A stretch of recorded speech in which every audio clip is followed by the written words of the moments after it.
Hello and good morning friends, स्वागत है आप सभी का YouTube channel masters in ethical hacking पे। तो दोस्तों आज हम शुरू कर रहे हैं अपनी वही पुरानी सीरीज एथिकल हैकिंग और साइबर सिक्योरिटी से जुड़ी कुछ खास खबरों को लेकर, जो थी बीच में कुछ कारणों की वजह से वो बंद हो गया था, लेकिन आज से वो आपको मिलने वाला है हर सुबह एक एथिकल हैकर और साइबर सिक्योरिटी एक्सपर्ट्स को देश और दुनिया में कि देश और दुनिया के किस कोने में क्या हो रहा है, इन सारी चीज़ों के बारे में जरूर पता होना चाहिए। तो आज आपको मिलेगी कुछ ऐसी नई और खास जानकारी जो कि आपको सोचने पर मजबूर कर देगी। तो चलिए दोस्तों शुरू करते हैं आज की सुबह की बहुत सारी अच्छी खबरों के साथ, बुरी खबरों के साथ और एक अच्छे विचार के साथ। तो आज का अच्छा विचार है, किसी के पैरों पर गिरकर कामयाबी पाने के बदले खुद अपने पैरों पर चलकर कुछ बनने की हम ठान लें। तो बिल्कुल दोस्तों, ज़रूरत नहीं है कि आप किसी के सहारे चलें, बल्कि खुद ही कुछ ऐसा करें जिससे कि दुनिया आपको फॉलो करने लगे। तो आज की जो सबसे पहली खबर आ रही है साइबर सिक्योरिटी से रिलेटेड, वो मैं आपको बता देता हूँ। माइक्रोसॉफ्ट जो वर्ड है उसके अंदर एक बग का हाल ही में रिसर्चर्स ने पता लगाया है, जिस बग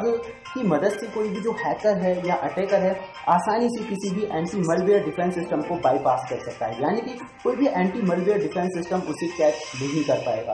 और दूसरी सबसे बड़ी बात यह है कि अभी तक माइक्रोसॉफ्ट वर्ड ने इसके लिए कोई भी पैच जारी नहीं किया है। तो इससे आप अंदाज़ा लगा सकते हैं कि अभी भी माइक्रोसॉफ्ट जो वर्ड है वो इस तरह की वल्नरेबिलिटी उसके अंदर अभी भी एग्जिस्ट करती है। कोई भी हैकर उस चीज़ का फायदा उठाकर एक बड़े अटैक को अंजाम दे सकता है।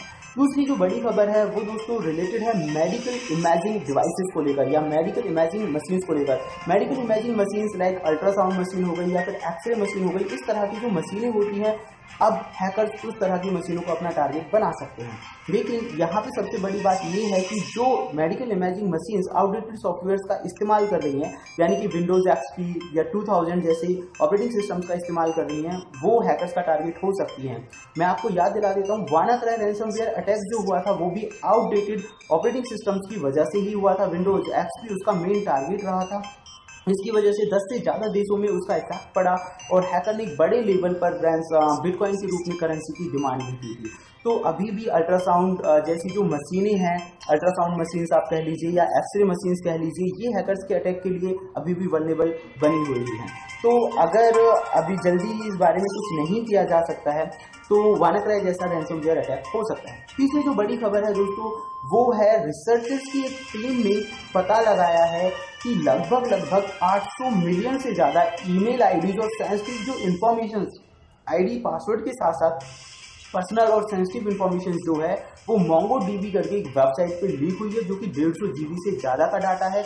और सबसे खास और इम्पोर्टेंट जो इन्फॉर्मेशन है वो ये है कि कोई भी पर्सन जो यहाँ तक पहुँच सकता है इस पूरे डेटा को एक्सेस कर सकता है। ये प्रोटेक्टेड बिल्कुल नहीं है, यानी कि ये सिक्योर नहीं है, इसमें कोई पासवर्ड नहीं लगा हुआ और कोई भी व्यक्ति 150 GB डेटा का क्या इस्तेमाल कर सकता है आप अंदाजा लगा सकते हैं। मैं आपको बता दूं, ट्रॉय हंट ये वही व्यक्ति हैं जो हैवाई बीन पाउंड करके एक वेबसाइट को ऑपरेट करते हैं और बहुत बड़े डेटाबेस के बारे में इन्होंने पहले भी खुलासा किया था, लेकिन अभी हाल ही में इन्होंने एक और बहुत बड़े डेटाबेस के बारे में पता लगाया है। तो आप समझ सकते हैं ये जो डेटा है जिसमें 800 मिलियन से ज़्यादा जो ईमेल आईडीज और पासवर्ड या सेंसिटिव इन्फॉर्मेशन आ रही है, एक वेबसाइट से बिलोंग करता है जिसका नाम है verification.in। तो दोस्तों ये थी हमारी कुछ खास इन्फॉर्मेशन। एक और नई इन्फॉर्मेशन मैं आपको बताना चाहूँगा जो कि हमारी मेन न्यूज़ आ रही है। अगर आप आईफोन हैकिंग जैसी चीज़ों में इंटरेस्ट रखते हैं और आप चाहते हैं कि FBI जिन टूल्स का, जिन गैजेट्स का इस्तेमाल करता है, उन गैजेट्स का इस्तेमाल मैं भी कर पाऊँ या फिर उन गैजेट्स के इस्तेमाल से लेके FBI की तरह किसी भी सिस्टम पे, किसी भी फ़ोन पे अपना कंट्रोल बना पाऊँ, तो आजकल हैकिंग आईफोन जो टूल्स हैं ये बहुत ट्रेंडिंग में है। eBay पे आपको ऐसे टूल्स मिल सकते हैं जिन्हें FBI जैसी संस्थाएं यूज करती हैं। मैं आपको बता दूं, कैलिब्रेट सिस्टम एक इजरायली कंपनी है जो इस तरह के टूल्स का निर्माण करती है और हाल ही में eBay उसकी जो टूल्स हैं उन्हें मर्चेंट यानी कि सेल आउट कर रहा है अभी अपनी खुद की वेबसाइट पे। अगर आप हैक आईफोन टूल्स लिखेंगे तो आपको बहुत सारे टूल्स मिल जाएंगे जो कि FBI और सेंसिटिव ऑर्गेनाइजेशंस के जरिए इस्तेमाल किए जाते हैं। और ये सब वो टूल्स हैं दोस्तों जिनका मतलब एक बहुत बड़े लेवल पे FBI और सीक्रेट एजेंसीज इस्तेमाल करती थी। कोई भी हैकर या कोई भी थोड़ी बहुत इंफॉर्मेशन रखने वाला व्यक्ति इन टूल से बहुत बड़े डेटा को एक्सट्रैक्ट कर सकता है, जो कि अपने आप में एक बहुत बड़ी इंफॉर्मेशन हो सकती है। इन सबके साथ साथ फाइनली जो हमारी खास इंटरेस्टिंग न्यूज़ है वो है हमारे देश के अंदर दो बड़ी पार्टीज की जो वेबसाइट्स हैं वो हैक हुई, जिनमें बीजेपी और कांग्रेस दोनों ही शामिल हैं।